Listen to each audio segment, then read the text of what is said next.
Okay, great. Let's get started. Thank you guys for being here. Welcome to Harnessing the Pedagogical Potential of Google Apps. Now that's a little bit of a mouthful there.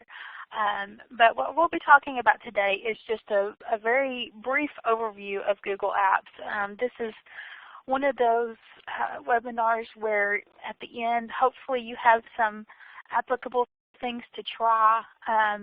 I'm not necessarily going to show everyone exactly how to do every function and every tool. I will be showing a little bit about where to find the different tools though, and we'll be talking about, I'll be sharing some different ideas that I've found on ways you can use these tools, and I'll be also soliciting ideas from you guys that are participating.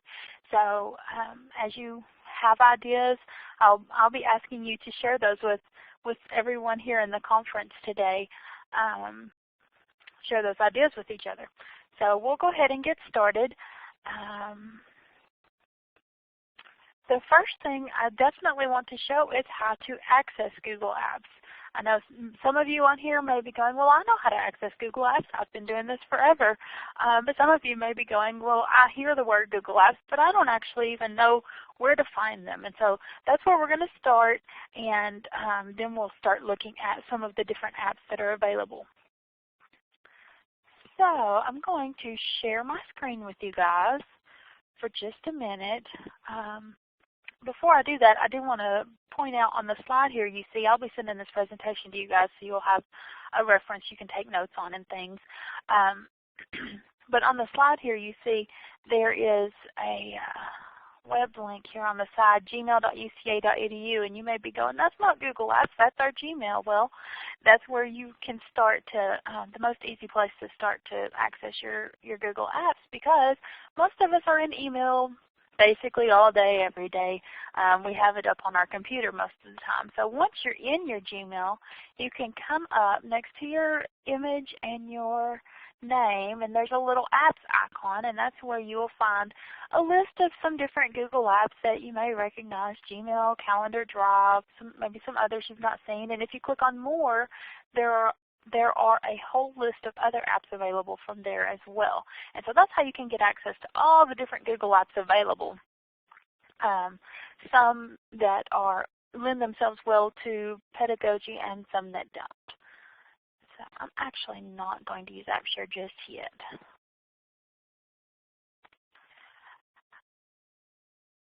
Okay, so the first app I would like to talk about, the Google app that I'd like to talk about first, is Google Drive. Many of you guys have probably used Google Drive. I consider Google Drive an all-in-one type app. Drive is like the cloud storage area that holds all of your Google Documents, Google Sheets, Google Slides, and that's also where forms are housed as well.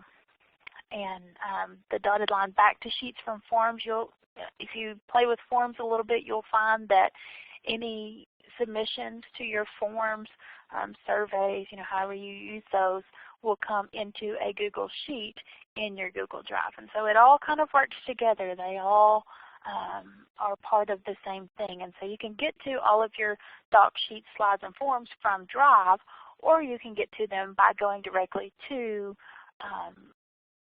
docs.google.com or google.com/sheets, or whatever those web addresses are. Personally, I like to start in Drive and work from there,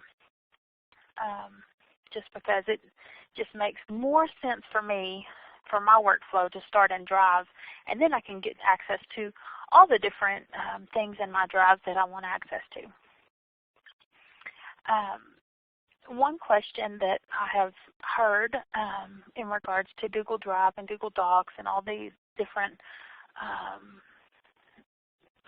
apps that you can use is, well, I already have all of my documents made in Microsoft Word on my computer, and I have all my Excel spreadsheets and my PowerPoints. My goodness, I've spent so much time on these presentations. They're already on my computer in PowerPoint. Do I have to remake them again now that we have this new tool? And the answer is a resounding no, absolutely not. You do not have to remake anything. One of the good things about Google Drive is you can access these apps that you see here from Google Drive, but you can also save documents from your computer onto Google Drive as well. And so it works as a cloud storage base. Just as a reminder, since we are a Google Apps for Education University, we've enrolled with that. We have a unlimited storage in our Drive and in our Gmail as well. And so you can put all of your documents into Drive and have them available from cloud storage. So you can have them available when you go to the classroom, or when you go to Hawaii on vacation, or you go to Africa to do some volunteer work. If you have access to an internet connection and computer, you have access to all of your files that you may need. And so that's very useful.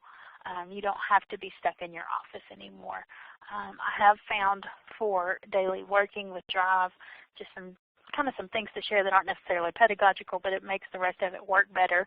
I found that downloading Google Drive, the actual program onto your computer, actually makes it work a lot better.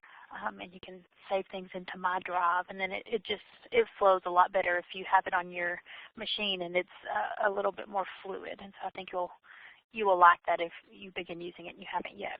So for just a moment, while we're here, I know we've talked about some generic things about Drive and how to access it, and unlimited storage, all of that. But let's get to the reason we're all here, to the pedagogical perspective, to the teaching perspective.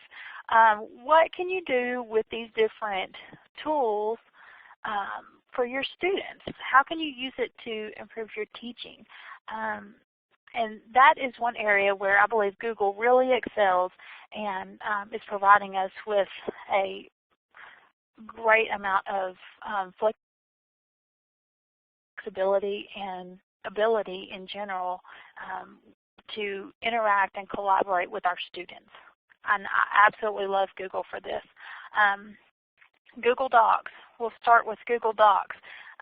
Just by show of hands, how many of you guys have ever used Google Docs to do something with your students, maybe to share a document with your students, or to have students share documents with you, or to do group projects? Have you guys ever used Google Docs before? If you will, give me a check or an X. At the top you'll see a little check box, and you can choose yes or no. So if you have used Google Docs with your students before, can you give me a check yes? And if not, give me an X no. I'm just trying to kind of see where we are as a group. Okay. All right, looks like we've got some definite newcomers. That's great. All right, welcome aboard the Google train. I like to say Google's taking over the world, kind of tongue-in-cheek. But you know, if a program could run for president, I think Google might do it. All right, great. Thank you guys for your responses. So let's talk about some ways that we can use Google Documents with our students. This is Google Drive and the different areas within it, particularly Docs is an area where I have seen a lot of faculty members and teachers all across the world really using these to encourage their students to excel and to collaborate and work together, truly work together, rather than, you know how some group work or collaboration work goes, where one student does the majority of the work, one student helps a little, and another student does nothing. Google Docs and Drive all have the ability to see what's going on in the project, and so that's really nice. You can have students work collaboratively on documents together. If you've used wikis in the past, maybe Google Docs might be replacing wikis one of these days, just because you can do so much with them. You can have students work on a writing project together. You could have them building a database using Google Sheets. I almost said Excel sheets, but that's not right, Google Sheets. You could have them working, maybe you're in class and you know all of your students have a mobile device with them, or a tablet or a computer. Then you can have your students get in small groups during class, give them a topic based on what you've been going over in class, and have them collaboratively on their own machines work on one Google Slides presentation. Google Slides is basically the replacement for PowerPoint, or the option to use for PowerPoint. Have them work on one 3-slide presentation over that topic and then present that to the whole class at the end. The possibilities are kind of endless. I have heard of some faculty members here at UCA actually using Google Documents to improve the writing process. And so it gives you that ability to give students ongoing and simultaneous feedback as they're writing, rather than waiting until the end once they turn their paper in to see that, oh my goodness, this is horrible, they totally missed the point. You can kind of see them getting off track from their first paragraph or two and redirect them as they're going along. And so you can be working together with them, and rather than having them turn in a draft and then a final, you can be working together with them through the process to kind of coach them through the writing process, and then turn in the final project when it's done. And again, I mentioned you can see what's going on with all of the Drive tools nearly. You can see a revision history. So you can see if you have students working in groups, you can see what's going on. You can see which students are not participating or not putting any information or any research into the work. Another thing you can do with these tools is establish a peer review process. And so Google actually allows sharing at different levels. And so I'm going to actually go to App Share and show my screen. Okay, which screen is it going to go to? All right, it's on this one. Okay, I'm sharing my desktop. And let's go to Google Drive. I have it up here already. Come on, Google. Oh, it's wanting to. Okay, sorry. Okay, I'm here in Google Drive, and I'll open up, well, I don't even need to open anything. This is a view of Google Drive. I'm within a folder in my Drive, and so I'm kind of deep down in here. But you can see I can select any file that I want to select and say I want to share these results, these feedback results with someone. You can come up, and throughout Google you'll see a little share icon, a little people head with a plus. That means add people, right?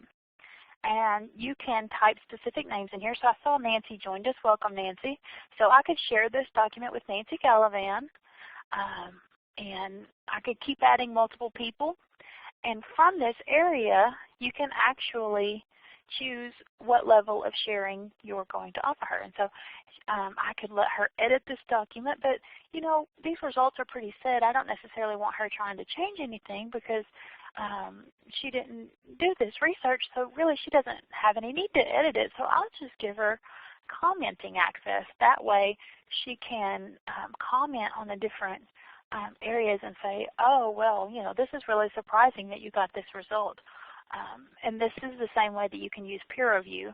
You can share a document with a student to edit, so they can actually go through the research and writing process, and then share it with the peer reviewer in a commenting format, so that the peer reviewer can't actually make any changes to the document, but they can select pieces of the document and say, hey, maybe you should consider taking a more global perspective here, and providing constructive feedback and criticism. So let's get back to where we were. That's just a few of the things you can do. Briefly, I'll just mention you can also translate documents. If you're working with people that are non-native speakers, you can actually research while you're writing. You can research and find a picture of the individual, the author that you're talking about, or pull in a scholarly article and get a quote from it. And if you quote that article, then you can use an add-on called EasyBib, and there are a ton of add-ons and labs and things that you can use within nearly every Google tool has different add-ons that Google users have created to make things easier. And you could use the EasyBib add-on to prepare a bibliography preparation. And if you tell your students to use this, of course, you will naturally want to remind them to double check it against the APA manual or MLA manual, whatever style you're using. So these are just a few of the things that Google Docs can do. Google Sheets is basically an alternative to using Microsoft Excel. So it's a workbook. You can use it as a grade book. If you get real fancy in it, you can use it as a grade book and then set up a separate sheet for each student in your class that automatically pulls from your grade book their grades. And you can share just that one sheet for each student with that student so they can see their grades throughout the semester. Excuse me. You can coordinate sign-ups. So if you're using group work, you could let students sign up for the group that they want to participate in. I want to be in the koala group, and I want to be in the giraffe group. You can manage multiple documents for feedback and grading. So if you're using Google Docs to do some feedback while students are writing, rather than having to remember or all these websites or anything like that, you can actually use Google Sheets, pull your class roster into there, and then pull in next to each name the link to their document. So you can actually go right there and just go from one to the next from within Sheets. It just kind of helps you organize things. You can manage multiple that's what I just said, multiple documents for feedback and grading. There you go. I think that's really important apparently. So slides, again, I mentioned it's a replacement for PowerPoint, or an alternative, I should say, to PowerPoint. It's great for creating some engaging and dynamic presentations. Slides doesn't have all of the fancy-dancy wingdings and everything that PowerPoint has. It's just a real simplified version, but with that, it's really pretty intuitive and easy to use. It's not as bulky and heavy as PowerPoint, and so you don't necessarily get all of the fancy-dancy stuff, but when you open slides, it's going to be pretty easy to use from right outside of the browser. And you can also, again, have students do collaborative student presentations, either in class, out of class, however you want to work that. There's a lot of cool things you can do with slides. And in fact, I wanted to let you guys watch this real short video for just a second on creating engaging and dynamic presentations. And I'll tell you what, we don't have just a whole lot of time, so I will save this video and I'll share it with you in the follow-up. But there is two people that actually created a presentation. It's a 450 slide presentation. It's called the Most Awesome 450 slide presentation because I use it to go really fast and show all this animations and all of this cool stuff.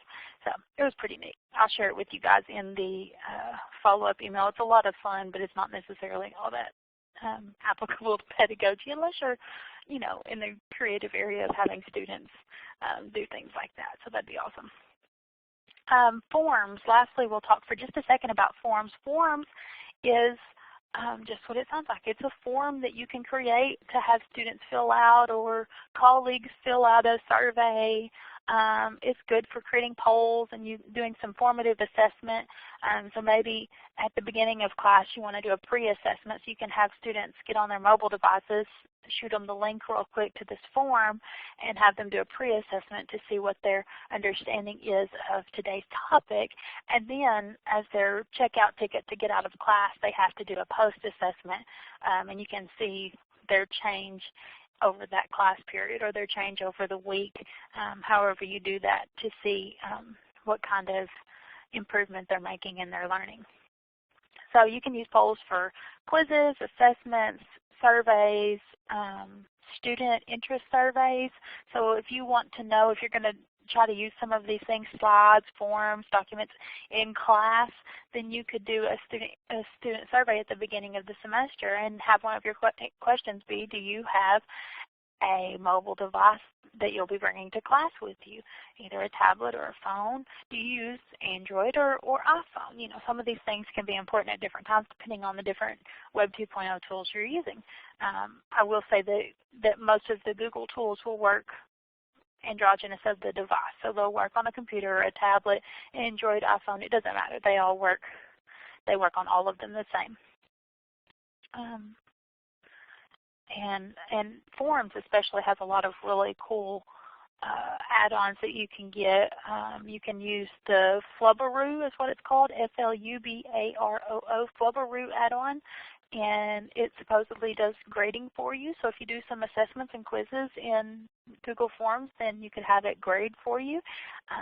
There is a add-on called Group Choice that you can set up a group selection form where they're saying, I want to be part of this group or that group, and it limits the number of options in each group. So you can say only 3 people in each one or whatever the case may be. So there's a lot of cool stuff with that. So real quick, let's take just a minute or two. If you guys will look on the left hand of the presentation, just right past the presentation, you'll see a little bar with a mouse looking thing, or maybe a star, a pen, a letter, a whole list of things to do.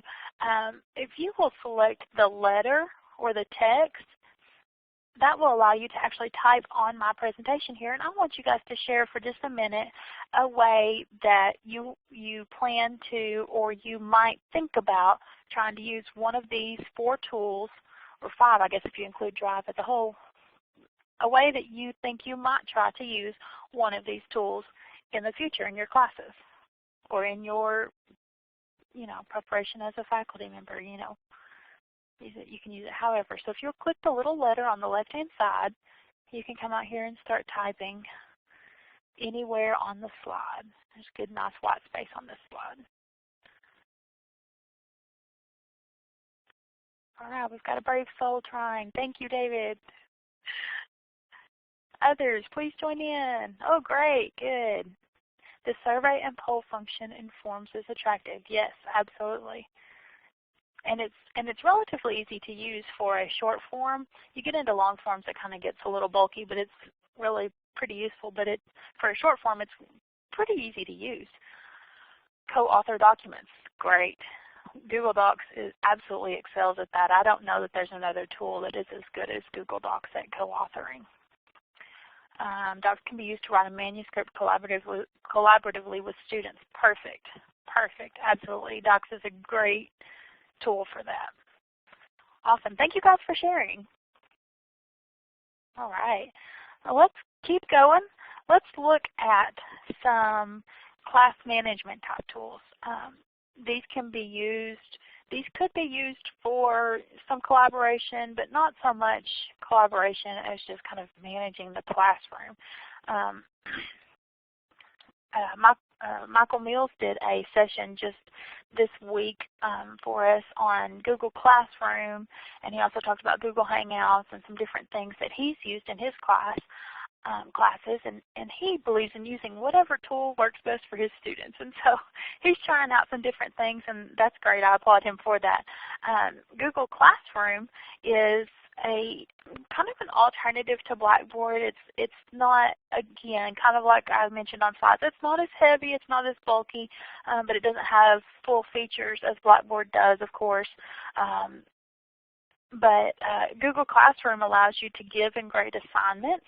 And so it has some of, that's kind of one of its main draws. It has some of the collaboration tools built into it that all of Google does.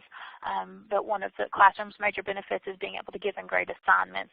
Although I will say it doesn't have a grade book, so you'd have to use Google Sheets or something like that for the grade book portion. You can use Google Classroom to share resources, videos, web links, documents, articles, whatever.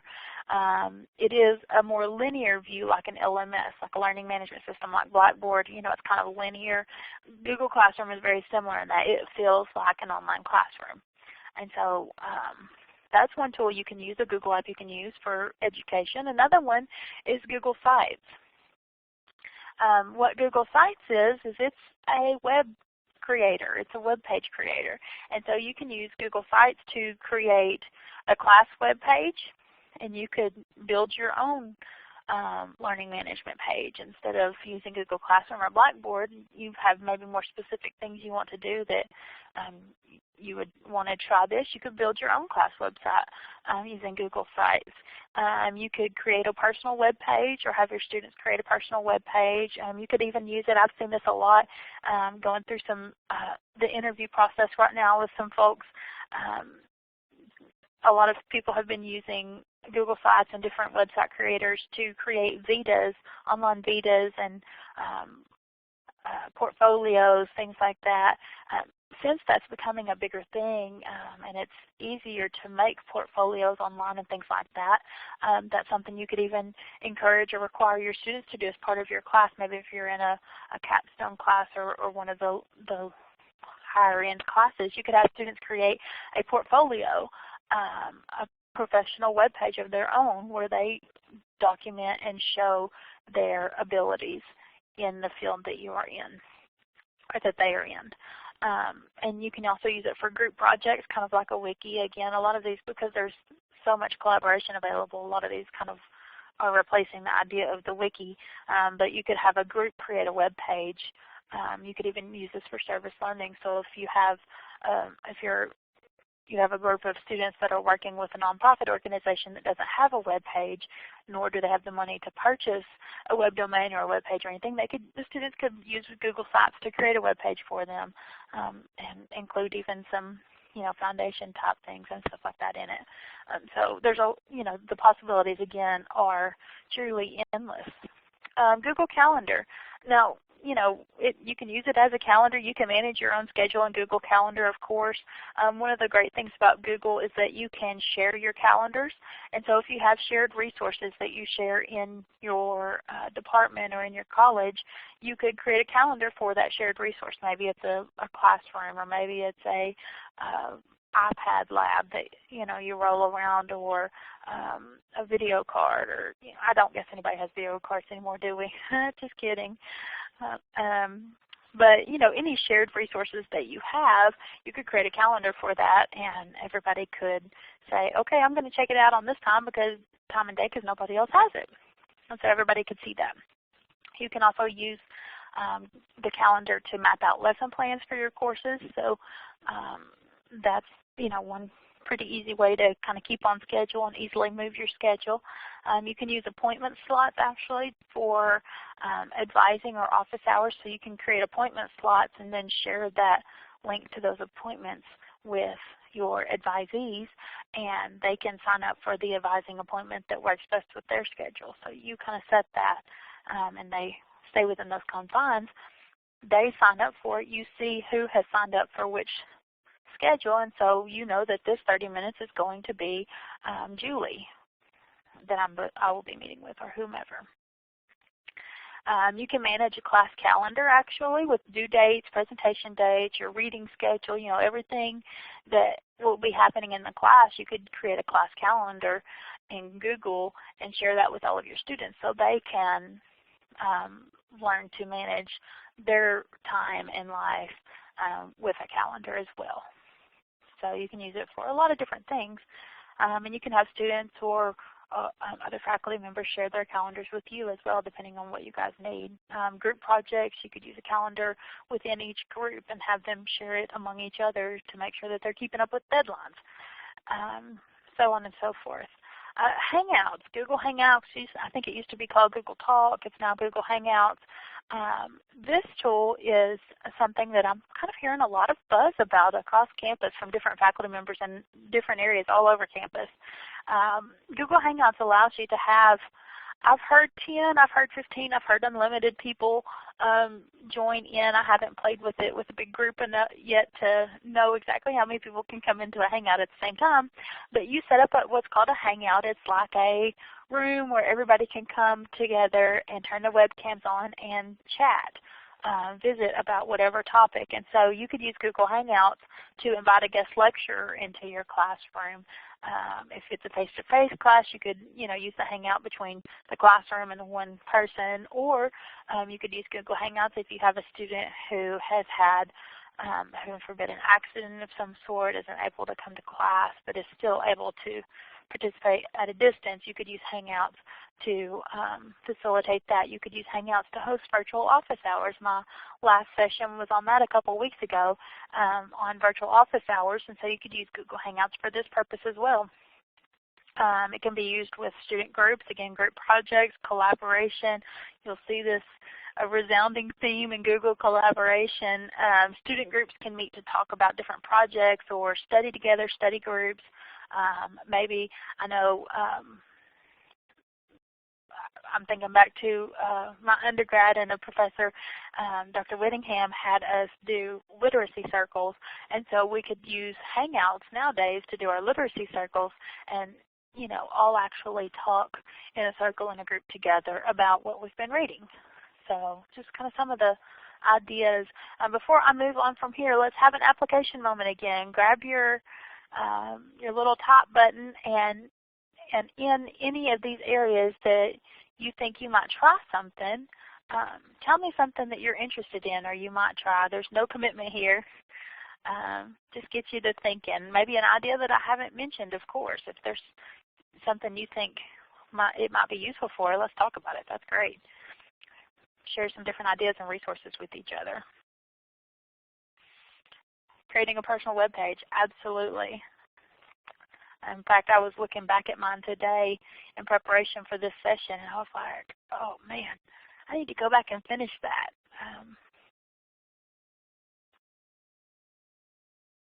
Any other ideas, things you might try to do? Okay, somebody else also wants to create a web page. Great. Attempt some guest speakers. Great. Using Hangout. How does it compare to Skype? That's a good question. The way Hangout looks is the person talking is the big picture here, and then you have the picture of everybody else all together at the bottom, little individual squares going across the screen. And so I think that's why you have some of the limitations, because you want to be able to see everybody in your group that's talking. Skype is more one-on-one. So for instance, yesterday I did some Skype interviews, and so it was the one interviewee on the one end, and we saw their face real big, but we were a committee of 5, and so the 5 of us were in a room together. We had to actually come together because it was one call to one call, whereas Hangout allows one call to multiple. So when you join a Hangout, you can talk to multiple people at the same time. And so again, you get some of that collaboration that I don't think you get from Skype. The guest speaker would also need to be a user of Google Apps. Absolutely. I will say seems to me there are very few people that don't have a Google account, even if they don't use it. So if you have a Google account of some sort, you can get to Hangouts. But that's a good point, Ron. Yes, thank you. And while we're on that point, do keep in mind we're a Google Apps campus now, so all of our students and all of our instructors have access to all of these apps at our fingertips. Most of us have access to it even on our mobile devices. We just have to have the encouragement to go try it out. And so that's part of the reason for today. Great. Well, thank you guys for sharing. I appreciate that. Appreciate your time. Okay. The last few tools we'll look at are a little bit more experiential. They're more about broadening your students' experience is kind of the way I think of them. But you could use them, again, I'm just giving some ideas that I've seen. There are many more possibilities than what I'm even talking about today. The first of these I'll talk about, I like to talk about Google Maps and Google Earth together. They're two different apps, but they're very similar, and you can get to Google Earth, I think, from Google Maps. But anyhow, they're very, very similar. So if you've used Google Maps before, you know you can see, a global view, a street view, and then you can narrow all the way down until you get to what is called street view, where you can actually see if you're going down the road, going with your mouse, you can see houses, and you can see businesses, and you can see all this, and you can also zoom out and see with Google Earth, it allows you to zoom out and see basically from the top level view. So you can see, globally what it looks like. And then I think with Google Earth you can also drill down to a street view as well. I believe that street view and maps is kind of part of Google Earth. That's why I kind of think of them together. And so when you think about this, you think, okay, geography could use that for sure. Yeah, okay, that makes sense. But there are really, you could use this in about any class. If you're teaching any online courses, fully online courses where your students don't actually get to see each other and sit in the classroom together every day, you could, I've had a faculty member do this before, she creates a map where we all tag where we're at. And so, you know, I always put my location here at UCA. Another person puts their location at their school in Locksburg, Arkansas. Who knew there was a Locksburg, Arkansas, or Nashville, Arkansas, for that matter. And so you just kind of tag where you are, and you can see where this class spans. Some more things you can do with this. You could take a virtual field trip with Google Earth. So, you know, we're here in Arkansas, but you could actually take a field trip to London without paying airfare for every student to go over there, and you could go see, you know, the London Wheel and all the cool stuff over there. You could go to Silicon Valley, and you could take maybe a top-down global view of Silicon Valley and show students perspective of how big this area is or what it looks like from the top view while you're talking about some businesses in that area. You could create a campus resources map. And so I haven't seen this done here at UCA yet, so maybe one of you guys will be the taker on this and do some innovation and PR for UCA, but you could create a campus resources map and share that map with your students. And so you could tag different buildings and talk about, you know, student health center is where you can find not only, you know, the doctor's office basically, but you can also find access to counseling services, and you can find access to disability resources, and then you can go over here to the library. This is where the library is at. Don't forget, we actually have a library, and it's really nice and good. You can come here. And I'll put a plug in here. If you come to the library as a faculty member, all of you guys, come on up to the 3rd floor. You can't get there from the library area, but come outside and come see us on the 3rd floor towards the west of the library to the CPE and see our new space. So there's all kinds of things you can do with Google Maps and Google Earth with your students or even with your colleagues, depending on what you're needing to do. Okay. The next tool I'll talk about for just a second is Blogger. Blogger used to be its own thing, and then Google bought it out. That's one reason why I keep saying Google's trying to take over the world. Blogger is a blogging tool. It's a website where you can create your own personal blogs. So Blogger, you could create a class blog where you post maybe once a week some thoughts about the particular course that you're in or the field that you are an expert in. Or you could have students, you know, post once a week, you know, whatever, you know, it's your turn this week and another student's turn next week.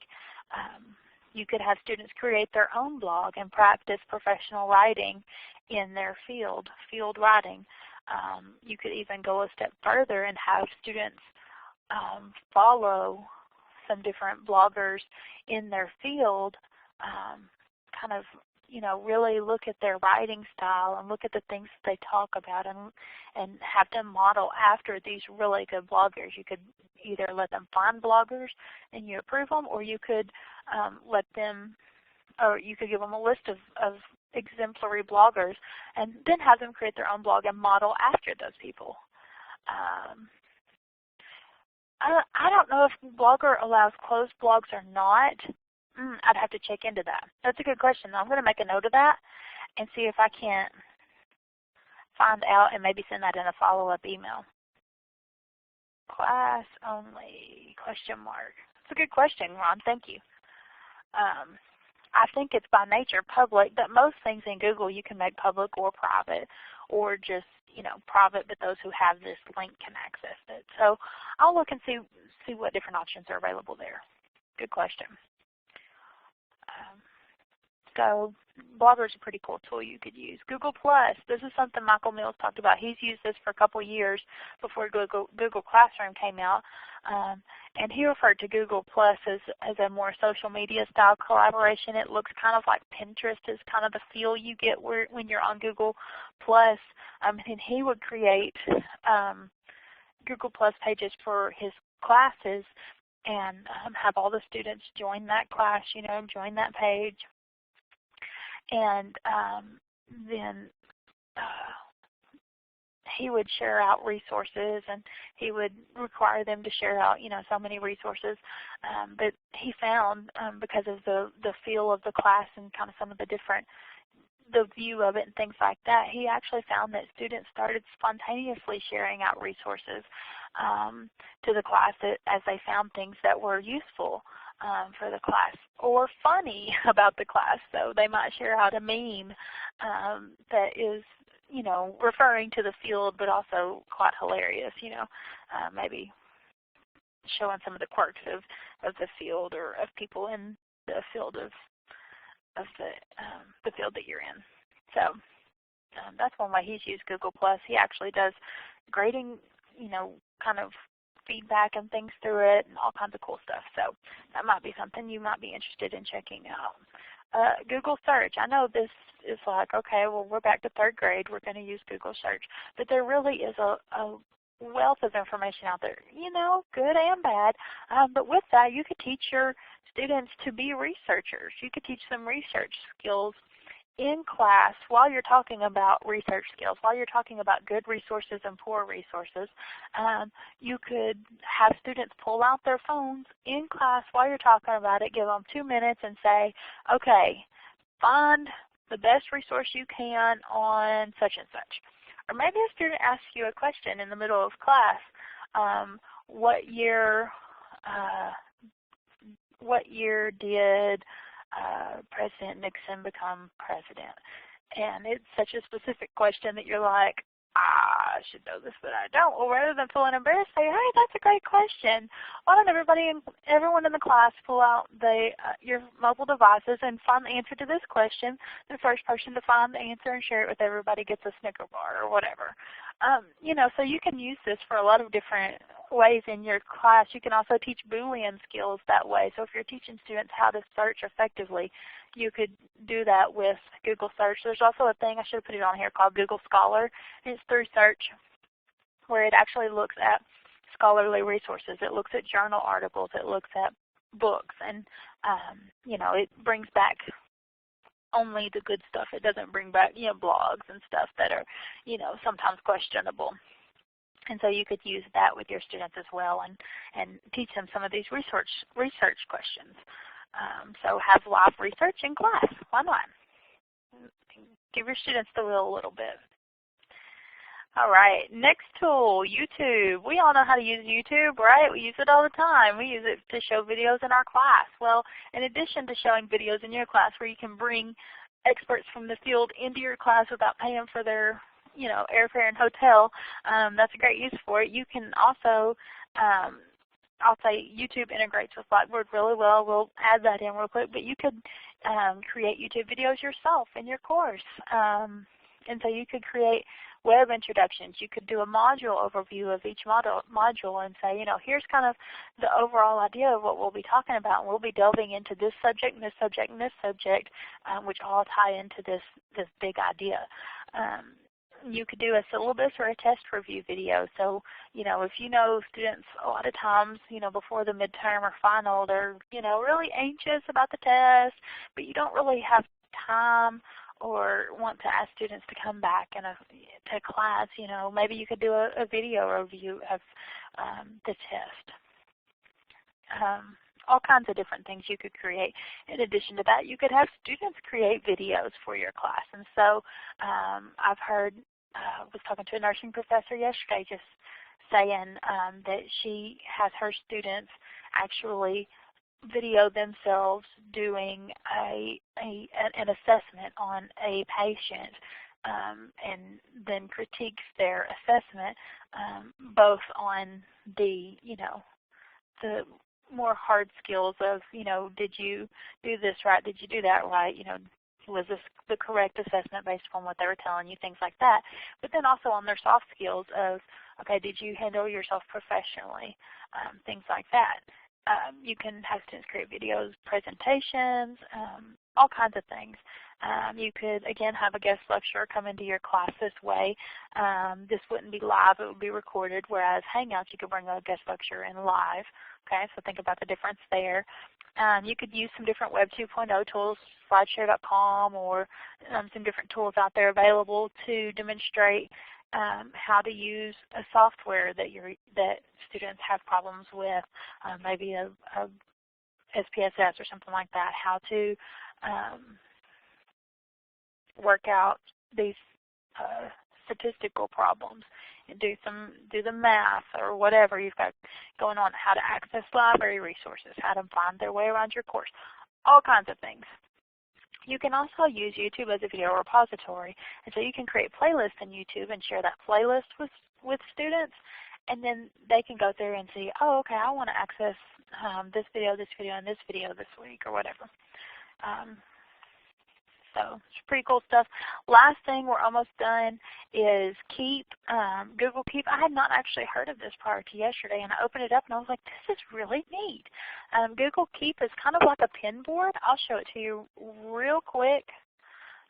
Share my desktop. Okay, yes, I know I'm sharing my desktop, and I think I have it. Yes, there it is. Oop, how do I get it? Come back. All right, this is Google Keep, you'll see here. And what it does, it's kind of like a pin board. I haven't done much here. I've just created one to test it out. But you can add notes. You can say whatever you want to say, whatever. You can add people to the notes. If you want to share this note with others, you can add reminders so that it will come back and remind you next week to take care of whatever. You can add photos, you can make it different colors, all kinds of cool stuff. So, anywho, I thought it was kind of a neat little tool. I'm going to try to use it for my workflow here at work. You could use it, you could have students use Keep for maybe field experience note keeping. So as they're going throughout their day and they have an interaction with a client that is particularly overwhelming or whatever, they could make a quick note about that. And then as they go on, they have a uplifting interaction with their field experience supervisor, and they make a note about that. And then at the end of the week, when it's time to write their reflection, and they have all these notes to go back and look at and go, oh, I forgot about that happening, or yeah, that, you know, she did say this is quote, quote, what she said, when, you know, 5, 6, 7 days later, they wouldn't necessarily be able to remember it if they didn't document it live in the moment. And I believe these notes from Keep will actually transfer over to Google Docs for you, so that you can start from there to write your reflection or whatever the case may be. You could use this to manage to-do lists. That's more like what I'm thinking about for my job. You could keep a treasure chest of encouragement. So you might have a notes page like this where if someone sends you a student sends you a happy, you know, where you're like, oh, they're getting it, I'm so thankful. You could take a picture of a memento that they give you, or put in a quote that they've said that motivates you and inspires your teaching. So all kinds of things. You could keep notes on students' progress in the course. You know, just kind of keep a private list of notes here for each student, and note different things that are going on good, different things that are going on poorly. Kind of keep up with things as you're going. So it kind of gives you a place to kind of dump stuff out of your mind onto a page, but it's still structured in a way that, you know, hopefully will be a little bit more useful. And so you can move it around, you know, whatever. It's pretty cool. Anywho, so I'm going to stop my app share and come back to the whiteboard real quick. That was Keep. So I'll let you guys just kind of think on your own which of these tools you may want to use in your class as we're going.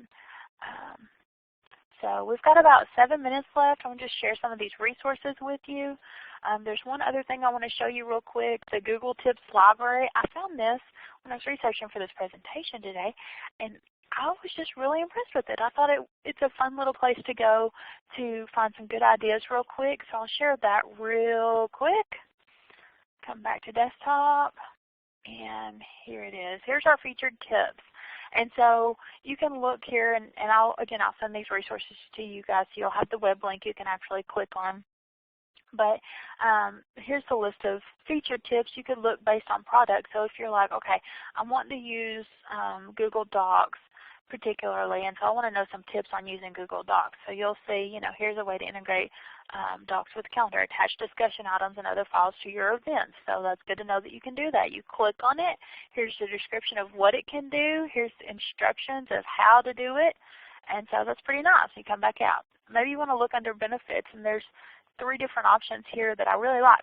Work faster. We all want to be able to get some things just done and out of the way so that we can move on with what's more important to us. So we can look into work faster. We can look under collaborate better if we want to build in some student collaboration, or maybe access anywhere if we want to look at some different mobile options. So I just thought that was a neat little thing, and again, I'll share it with you guys so you can use it on your own when you are able to. A lot of the ideas and stuff I got today were from the 40 ways to start using Google Apps, in addition to some things that I've seen and experienced myself. There's a lot of training resources and courses. Google Apps for Education site kind of gives you a good overview, so you guys can look at those later. Do you guys have any questions, anything you want to talk about or bring up? We've got about 5 minutes left, so if there's anything you would like to talk about further, we sure can. Any questions? Comments? And you can either turn your mic on, type it in the chat, or you could even type it on this page. I don't care. I know we kind of asked questions as we were going along, so. Can you hear me, Vicki? Okay. Cricket. Okay. Well, thank you for this presentation. I'm wondering, are we going to get a presentation sometime about how to sync our cell phones with Gmail? I mean, this is another topic, but we were going to have all this training last spring, and then nothing ever happened. This is the first that I know of, and it's very helpful to see what is available to us. Right. In the spring, Dustin Summy, while he was still here, he did do trainings on how to use Gmail and the calendar, and a little bit about Drive. He really didn't get into that much. But I noticed on the IT webpage, I was looking at the IT's page today and saying, okay, do you guys have some resources out here? And they really didn't have a whole lot, but they said there were coming trainings on that, on mobile devices and integrating Google with your mobile device. And so I will let them know that there's been some faculty members asking about this and desiring some training on adding it to our cell phones and things like that. And I'll also send you the link that I found today that has tutorials for whatever phone you have, how to get your Gmail and different things on your phone. And so I'll send that to you. And then if you have an iPhone, you can go to the App Store. If you have an Android, you can go to the Play Store and download some of these more particular different apps. If you're interested in using, say, Google Hangouts or Google Plus or Google Earth, some of these different specific apps, I think you download as an app on your phone or your tablet, and then you can use them from there. You log in with your UCA account, and you can do it'll just log you in and give you access to your education account, basically. So that's a good question. I'll definitely let IT know that's going on, and I will send you guys in the follow-up email a link to that resource. Okay? Are there any other questions? Nancy? Would you like to turn your talk button on, Nancy? Okay. Now can you hear me? I can hear you great, Nancy. Okay, thank you. I can hear you great, Nancy. Oh, now I see what my question was. Oh, can we access this recording again? Yes, ma'am. I will be sending you guys a link. Yes, ma'am. Okay. I will be sending you guys a link. Because I need to go through and actually walk through some of the applications myself. So thank you. This is very good, and I appreciate everything you're doing. Oh, thank you, Nancy. Thank you, Nancy. Appreciate it. Oops. Okay, wait. There we go.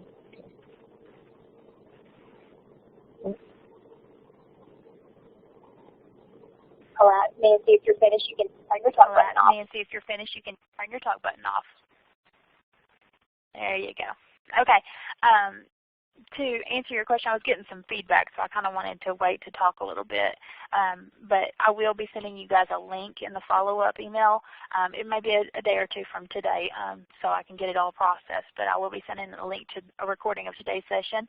And that's a great idea to go back through it, look and go, okay, Google Earth. I want to look at Google Earth, and just pause the presentation, go look at Google Earth, maybe make some notes of how you want to use it, and then come back and go through it again. That's perfectly fine and a great idea. Thank you for sharing. So any other questions, comments, considerations we should keep in mind?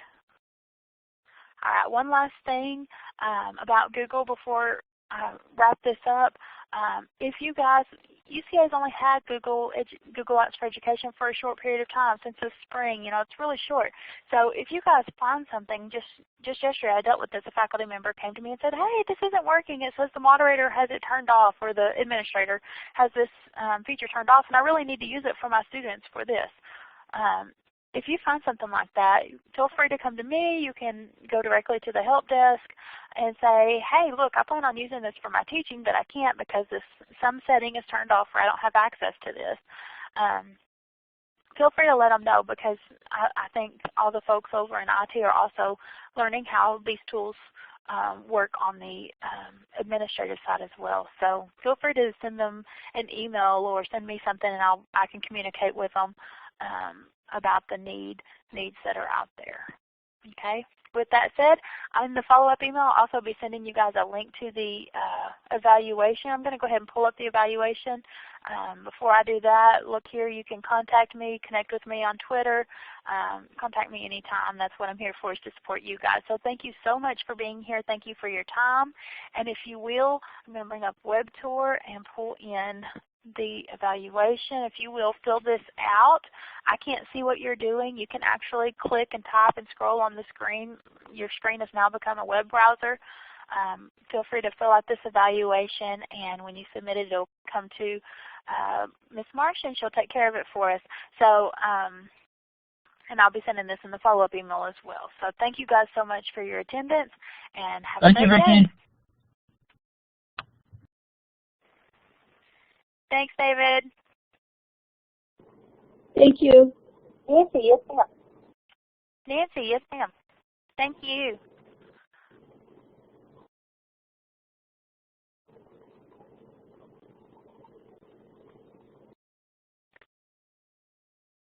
And I will be on the line for a minute, so if any of you guys want to talk one-on-one, just hang out until everyone else leaves and we can visit.